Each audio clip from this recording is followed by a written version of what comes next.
ಈಗ ಬಾಣಂತಿಯರಿಗೆ ನಾವು ಯೂಶಲಿ ಡಾಕ್ಟರ್ಗಳು ಏನು ಹೇಳ್ತೀವಿ, ನೀವು ಡೆಲಿವರಿ ಆದ ತಕ್ಷಣ ಇಮಿಡಿಯೇಟಾಗಿ ಹಾಲು ಕುಡಿಸ್ಬೇಕು ಮತ್ತು ಅತಿಯಾಗಿ ಹೆಚ್ಚು ನೀರನ್ನ ಸೇವನೆ ಮಾಡಬೇಕು ಅಂತ. ಹೊಟ್ಟೆ ತುಂಬ ಜಾಸ್ತಿ ನೋಡ್ತಾ ಇದೆ, ಅದನ್ನು ವಿಚಾರ ಮಾಡಿ ನೋಡಿದಾಗ 3 ಲೋಟ ನೀರು ಕೊಡ್ತಾರೆ. ಏನಕ್ಕೆ ಅಂದರೆ ಅವಳು ನೀರು ಜಾಸ್ತಿ ಆದರೆ ದಪ್ಪ ಆಗಿಬಿಡ್ತಾಳೆ ಅನ್ನೋ ಒಂದು ನಮ್ಮಲ್ಲಿ ಆಚರಣೆ ಇದೆ. ನಾವು ಅವಳನ್ನ ಸಪ್ರೇಟಾಗಿ ಒಂದು ಕೋಣೆಯಲ್ಲಿ ಕೂಡಾಕಿ ಅವಳನ್ನ ಮನೆಯಿಂದ ಆಚೆ ಹೋಗ್ದಂಗೆ ಇಟ್ಕೊಂಡು ಈ ರೀತಿಯೆಲ್ಲ ಆಚರಣೆ ಮಾಡ್ತಾ ಇದು ಕಾಯಿಲೆ ಅಲ್ಲ.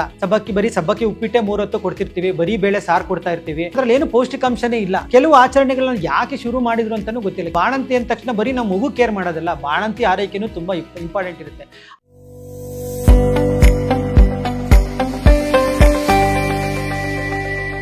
ಇವತ್ತು ನಾನು ಮಾತನಾಡಬೇಕು ಅಂತ ಇರೋ ವಿಷಯ, ನಮ್ಮ ಬಾಣಂತಿಯರಲ್ಲಿ ಕೆಲವು ಅಂದರೆ ಕೆಲವು ಡೌಟ್ಗಳಿದ್ದಾವೆ. ಮತ್ತು ಬಾಣಂತಿಯರಿಗಿಂತ ಜಾಸ್ತಿ ಅವರನ್ನು ನೋಡ್ಕೋತಾ ಇರುವಂತಹ ತಾಯಿ ಆಗಲಿ ಅಥವಾ ಅವರ ಅತ್ತೆ ಆಗಲಿ ಕೆಲವು ನಮ್ಮ ಮಿತ್ಸ್ ಅಂದರೆ ಅವರು ಒಂದೊಂದು ಆಚರಣೆಗಳನ್ನು ಅನುಸರಿಸ್ತಾ ಇರ್ತಾರೆ. ಅವು ಸೈಂಟಿಫಿಕಲಿ ಕರೆಕ್ಟಾ ಇಲ್ವಾ ಅನ್ನೋದ್ರ ವಿಚಾರದ ಬಗ್ಗೆ ಮಾತಾಡೋಣ. ಈಗ ಬಾಣಂತಿಯರಿಗೆ ನಾವು ಯೂಶಲಿ ಡಾಕ್ಟರ್ಗಳು ಏನು ಹೇಳ್ತೀವಿ, ನೀವು ಡೆಲಿವರಿ ಆದ ತಕ್ಷಣ ಇಮಿಡಿಯೇಟಾಗಿ ಹಾಲು ಕುಡಿಸ್ಬೇಕು ಮತ್ತು ಅತಿಯಾಗಿ ಹೆಚ್ಚು ನೀರನ್ನ ಸೇವನೆ ಮಾಡಬೇಕು ಅಂತ.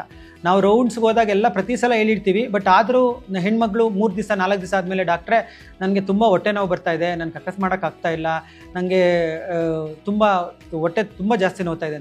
ಅದನ್ನು ವಿಚಾರ ಮಾಡಿ ನೋಡಿದಾಗ 3 ಲೋಟ ನೀರು ಕೊಡ್ತಾರೆ. ಏನಕ್ಕೆ ಅಂದರೆ ಅವಳು ನೀರು ಜಾಸ್ತಿ ಆದರೆ ದಪ್ಪ ಆಗಿಬಿಡ್ತಾಳೆ ಅನ್ನೋ ಒಂದು ನಮ್ಮಲ್ಲಿ ಆಚರಣೆ ಇದೆ. ಅವ್ರಿಗೆ ನೀರನ್ನ ಕೊಡೋದಿಲ್ಲ. ಇದು ಇನ್ನೊಂದು ತಪ್ಪು ವಿಚಾರ. ನೀರು ಕೊಟ್ಟರೆ ಇನ್ನೊಂದು ಏನಿರ್ತಾರೆ ಅಂತಂದರೆ ಹಾಲು ತೆಳುವಾಗ್ಬಿಡುತ್ತೆ ಅನ್ನೋದೊಂದು ಅವರಲ್ಲಿ ಯಾಕೆ ಅದು ವಿಚಾರ ಬಂತೋ ಇನ್ನೊಂದು ಗೊತ್ತಿಲ್ಲ ನಮಗೆ. ಬಟ್ ಸೈಂಟಿಫಿಕಲಿ ನೀವು ನೀರು ಕುಡಿಯೋದ್ರಿಂದ ಹಾಲು ತೆಳುವೂ ಆಗಲ್ಲ ಮತ್ತು ತಾಯಿ ದಪ್ಪನೂ ಆಗಲ್ಲ. ನೀರು ಮೈ ಆಗಿಬಿಡುತ್ತೆ, ನೀರು ಮೈ ಆಗೋಗುತ್ತೆ, ಅದಕ್ಕೋಸ್ಕರ ನಾವು ನೀರು ಕೊಡಲ್ಲ ಅಂತ ನೀರು ಕೊಡಲ್ಲ.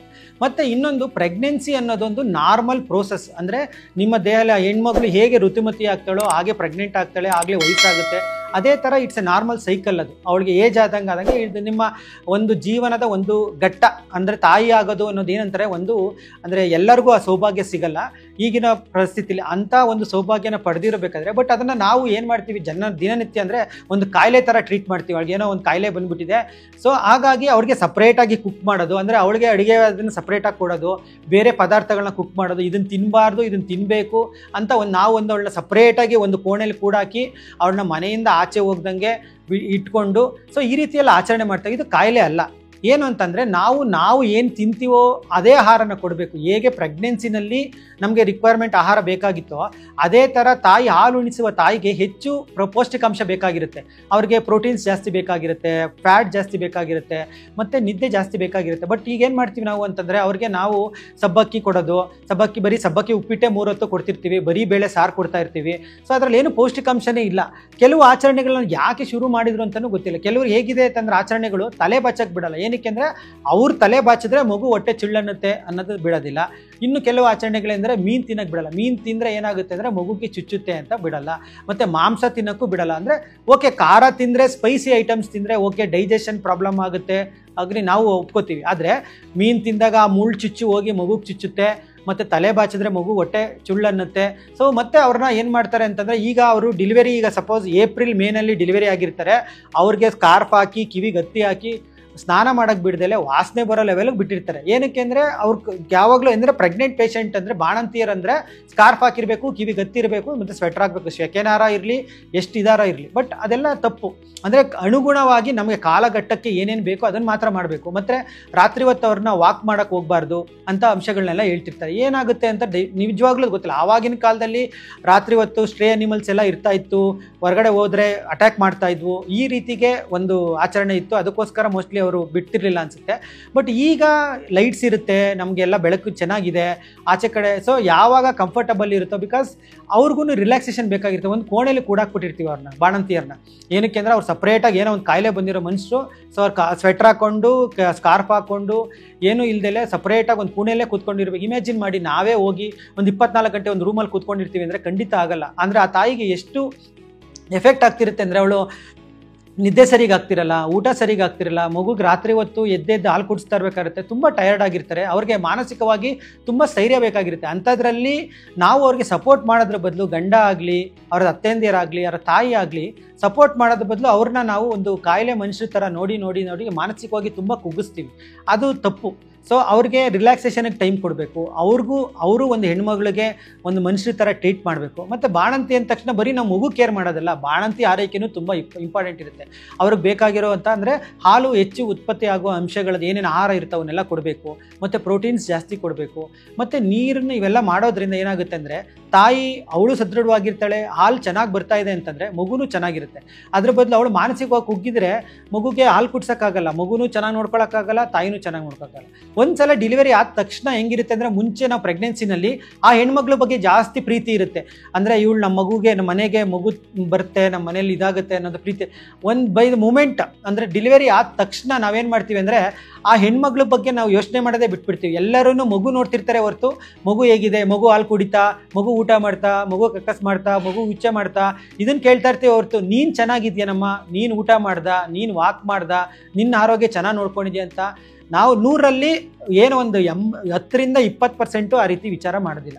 ಸೊ ಹಾಗಾಗಿ ನಮಗೆ ಮಾನಸಿಕವಾಗಿ ಗಂಡ ಮತ್ತು ಅತ್ತೆ ಮತ್ತು ಮಾವ ಅಂದರೆ ಯಾರು ಕೇರ್ ಟೇಕರ್ ಯಾರಿರ್ತಾರೆ ಅವ್ರದ್ದು ತುಂಬ ಸಪೋರ್ಟ್ ತುಂಬ ಇಂಪಾರ್ಟೆಂಟ್ ಇರುತ್ತೆ ಆ ಹೆಣ್ಮಗಳಲ್ಲಿ. ಮತ್ತು ನಾವು ಈ ಗೂಢಾಚಾರ ಅಂದರೆ ನಾವು ಈ ಕೆಲವು ಗೊಡ್ಡು ಆಚರಣೆಗಳನ್ನು ಮಾಡ್ತಾ ಇದ್ದೀವಿ, ಅದರಲ್ಲಿ ಸೈಂಟಿಫಿಕ್ ಇರೋದನ್ನ ಮಾಡೋಣ, ಬೇಡ ಅಂತ ಹೇಳಲ್ಲ. ಬಟ್ ನಾನು ಕೆಲವನ್ನ ಆ ಅನ್ಸೈಂಟಿಫಿಕ್ ಇರೋವಂಥ ಆಚರಣೆಗಳನ್ನು ಮಾಡೋದ್ರಿಂದ ನಾವು ಆ ತಾಯಿಗೆ ಹೆಚ್ಚು ಅಂದರೆ ತೊಂದರೆ ಕೊಡ್ತಿದ್ದೀವಿ ಹೊರತು ಅದರಿಂದ ನಾವು ಏನು ಉಪಯೋಗ ಮಾಡ್ತಾ ಇಲ್ಲ. ಸೊ 6 ತಿಂಗಳ ತನಕ ಅವ್ರನ್ನ ಎಷ್ಟು ಚೆನ್ನಾಗಿ ನೋಡ್ಕೋತೀವೋ ಆ ಟೈಮಲ್ಲಿ ಮುಂದೆ ಆಗೋ ಬೆನ್ನು ಅವ್ರಿಗೆ ತುಂಬ ಏನಾಗುತ್ತೆ ಅಂದರೆ ಫೀಡ್ ಮಾಡಿ ಕೂತ್ಕೊಂಡು ಬೆನ್ನು ಹೋಗೋ ಜಾಸ್ತಿ ಬರ್ತಿರುತ್ತೆ. ಸೊ ಹಾಗೆ ಕ್ಯಾಲ್ಶಿಯಂ ರಿಕ್ವೈರ್ಮೆಂಟ್ ಜಾಸ್ತಿ ಇರುತ್ತೆ ಅವ್ರಿಗೆ. ಮಟನ್ನು, ಚಿಕನ್ ಅಂದರೆ ನಾವೇನು ತಿಂತೀವೋ ಮೊಳಕೆ ಕಟ್ಟಿದ ಕಾಳುಗಳು ಮತ್ತು ಹೆಚ್ಚು ಐರನ್ ಕಂಟೆಂಟ್ ಇರುವಂಥ ಆಹಾರಗಳು ಇವನ್ನೆಲ್ಲ ಕೊಡೋದ್ರಿಂದ ಅವರ ಆರೋಗ್ಯನ ಸದೃಢ ಮಾಡ್ತೀವಿ. ಮತ್ತು ಮಾನಸಿಕವಾಗಿ ತುಂಬ ಅವರನ್ನು ನಾವು ಸಪೋರ್ಟ್ ಮಾಡಬೇಕಾಗುತ್ತೆ. ಅಂದರೆ ಸುಮ್ಮನೆ ನಾವು ಏನೋ ಡೆಲಿವರಿ ಆದ ತಕ್ಷಣ ಅವ್ರನ್ನ ನೆಗ್ಲೆಕ್ಟ್ ಮಾಡಿಕೊಂಡು ನಮ್ಮ ಪಾಡಿಗೆ ನಾವು ಕೆಲಸ ಮಾಡಿಕೊಂಡು ಅವ್ರಿಗೂ ಹೆಲ್ಪ್ ಮಾಡಬೇಕು ನಾವು. ಅಂದರೆ ಡೆಲಿವರಿ ಟೈಮಲ್ಲಿ, ಡೆಲಿವರಿ ಆದಮೇಲೆ ನಾವು ಸ್ವಲ್ಪ ಸಪೋರ್ಟ್ ಮಾಡಿದ್ರೆ ಅವಳಿಗೂ ಸ್ವಲ್ಪ ಟೈಮ್ ಸಿಗುತ್ತೆ, ಮತ್ತು ಮಗುಗೆ ಕೇರ್ ಮಾಡೋಕ್ಕೂ ಇದಿರುತ್ತೆ. ಅದನ್ನು ಬಿಟ್ಬಿಟ್ಟು ಮನೆ ಕೆಲಸನೂ ಮಾಡಬೇಕು, ಮಗುನೂ ನೋಡ್ಕೋಬೇಕು, ಎಲ್ಲನೂ ಮಾಡಬೇಕು ಅಂತಂದರೆ ತುಂಬ ಮಾನಸಿಕವಾಗಿ ಕುಗ್ಗೋಗ್ತಾರೆ. ಸೊ ಹಾಗಾಗಿ ಈ ಗೊಡ್ಡು ಆಚರಣೆಗಳಿಗೆಲ್ಲ ಇದನ್ನು ಮಾಡೋದಲ್ಲೇ ಅಂದರೆ ಜಾಸ್ತಿ ಒತ್ತು ಕೊಡದಲ್ಲೇ ಅವಳನ್ನೂ ಒಬ್ಬ ಹೆಣ್ಮಗಳ ಥರ ಟ್ರೀಟ್ ಮಾಡಿ, ಒಂದು ಹ್ಯೂಮನ್ ಬೀಯಿಂಗ್ ಥರ ಟ್ರೀಟ್ ಮಾಡಿ, ಮತ್ತು ಮಗುಗೆ ಎಷ್ಟು ಒತ್ತು ಕೊಡ್ತೀರೋ ಅದಕ್ಕಿಂತ ಜಾಸ್ತಿ ತಾಯಿಗೂ ಬಾಣಂತಿಗೂ ಒತ್ತು ಕೊಟ್ಟು ನಾವು ಟ್ರೀಟ್ ಮಾಡಿದ್ರೆ ಮುಂದೆ ಆಗೋ ಅವ್ರಿಗೆ ಮಾನಸಿಕವಾಗಿ ಮತ್ತು ದೈಹಿಕವಾಗಿ ಸಪೋರ್ಟ್ ಮಾಡಿದ್ರೆ ಮುಂದೆ ಮಗಳು ಚೆನ್ನಾಗಿರ್ತಾಳೆ, ಮಗುನೂ ಚೆನ್ನಾಗಿರುತ್ತೆ. ಸೊ ಹಾಗಾಗಿ ಈ ಗೊಡ್ಡು ಆಚರಣೆಗಳಿಗೆಲ್ಲ ನಾವು ಫುಲ್ ಸ್ಟಾಪ್ ಇಡೋಣ. ಮತ್ತು ಸೈಂಟಿಫಿಕ್ ಆಗಿ ಡಾಕ್ಟ್ರ್ ಏನು ಹೇಳ್ತಾರೆ ಅದನ್ನು ಕೇಳೋಣ. ಡಾಕ್ಟ್ರ್ ಏನಾರ ಈಗ ಮನೇಲಿ ಅಜ್ಜಿರು ಹೆಂಗಿರ್ತಾರೆ ಅಂತ, ಅಯ್ಯೋ ಡಾಕ್ಟ್ರಿಗೆ ನಮಗೆ ಗೊತ್ತು, ನಾನು ಎಷ್ಟು ಹೆರಿಗೆ ಮಾಡಿಸಿಲ್ಲ, ಎಷ್ಟು ಬಾಣಂತಿರು ನೋಡಿಲ್ಲ, 8 ಜನ 10 ಜನ ಮಕ್ಕಳನ್ನ ಸಾಕ್ತಿದ್ದೆ, ಈಗಿರೋರು ಒಂದೇ ಮಗಳಿಗೆ ಇಷ್ಟೊಂದೆಲ್ಲ ಇದು ಮಾಡ್ತಾರೆ, ಡಾಕ್ಟ್ರಿಗೆ ಏನು ಗೊತ್ತಿರಲ್ಲ, ಅವರೆಲ್ಲ ಸುಮ್ಮನೆ ಬುಕ್ ಓದಿರ್ತಾರೆ ಅಂತ. ಬುಕ್ ಓದಿರೋದ್ರೆ ಸೈಂಟಿಫಿಕ್ಕಾಗೇ ಓದಿರ್ತೀವಿ, ಅದು ರಿಸರ್ಚ್ ಮಾಡಿರೋದನ್ನೇ ನಾವು ಹೇಳ್ತಿರ್ತೀವಿ. ಸೊ ಅದನ್ನು ಸ್ವಲ್ಪ ಒತ್ತು ಕೊಡಿ. ಸೊ ನಿಮ್ಮ ಹೆಣ್ಮಗಳನ್ನು ಅಂದರೆ ಮೊದಲು ಮಾಡ್ತಿರೋದು ರೀತಿಯೇ ಬೇರೆ ಇರುತ್ತೆ, ಈಗ ಮಾಡೋ ರೀತಿಯೇ ಬೇರೆ ಇರುತ್ತೆ. ಸೊ ಹಾಗಾಗಿ ಅವನ್ನೆಲ್ಲ ಬಿಟ್ಬಿಟ್ಟು ಇನ್ನೊಂದೇನು ಆಚರಣೆ ಇರುತ್ತೆ, ಮಗುಗೆ ಮೂಗು ಶೇಪ್ ಚೆನ್ನಾಗಿಲ್ಲ, ಮೂಗು ಎತ್ತಬೇಕು, ಮೂಗು ಎತ್ತಿದ್ರೆ ಚೆನ್ನಾಗಿರ್ತಿತ್ತು ಅಂತ ಗಂಟ್ಲಿಗೆ ಬಾಯಿ ಹಾಕಿ ಕೀಳೋದು, ಅಂದರೆ ಗಂಟ್ಲೆತ್ತೀನಿ, ಮೂಗನ್ನ ಶೇಪ್ ಕೊಡ್ತೀನಿ, ದಯವಿಟ್ಟು ಅವನ್ನೆಲ್ಲ ಮಾಡೋಕ್ಕೆ ಹೋಗ್ಬಿಡಿ. ಅವನ್ನೆಲ್ಲ ಮಾಡೋದ್ರಿಂದ ನೀವು ಮಗುಗೆ ಹಾರ್ಮ್ ಮಾಡ್ತಾ ಇರ್ತೀರ. ಅದರಿಂದ ಏನು ಸೈಂಟಿಫಿಕಲಿ ಏನು ಮಾಡೋಕ್ಕಾಗ್ತಿರಲ್ಲ. ಅವು ಆಲ್ರೆಡಿ ನ್ಯಾಚುರಲಾಗಿ ಬಾಡಿನಲ್ಲೇ ಸ್ಟ್ರಕ್ಚರ್ ಡಿಸೈನ್ ಆಗಿ ಬಂದುಬಿಟ್ಟಿದೆ, ನೀವು ಮತ್ತೆ ಸ್ಟ್ರಕ್ಚರ್ನ ಡಿಸೈನ್ ಮಾಡೋಕ್ಕಾಗಲ್ಲ. ಸೊ ಅಂಥವನ್ನೆಲ್ಲ ಮಾಡಿದೆ. ಸೊ ಏನು ಇದೆಯೋ ಅದನ್ನು ಅಕ್ಸೆಪ್ಟ್ ಮಾಡಿಕೊಂಡು ಸೈಂಟಿಫಿಕಲಿ ಏನೇನಿದೆಯೋ ಅದನ್ನೆಲ್ಲ ಫಾಲೋ ಮಾಡಿದ್ರೆ ಉತ್ತಮವಾಗಿರ್ಬೋದು ಅನ್ನೋದನ್ನು ಹೇಳೋಕ್ಕೆ ಇಷ್ಟಪಡ್ತೀನಿ. ಲೇಟೆಸ್ಟ್ ಹಾಗೂ ಇಂಟ್ರೆಸ್ಟಿಂಗ್ ಸುದ್ದಿಗಳಿಗಾಗಿ ಬಾಸ್ ಟಿವಿ ಕನ್ನಡ ಚಾನೆಲ್ನ ಸಬ್ಸ್ಕ್ರೈಬ್ ಮಾಡಿ, ಹಾಗೆಯೇ ಬೆಲ್ ಐಕಾನ್ ಪ್ರೆಸ್ ಮಾಡಿ. ಇದರ ಜೊತೆಗೆ ಫೇಸ್ಬುಕ್, ಇನ್ಸ್ಟಾಗ್ರಾಮ್, ಎಕ್ಸ್ ನಲ್ಲೂ ಮಿಸ್ ಮಾಡದೆ ಫಾಲೋ ಮಾಡಿ.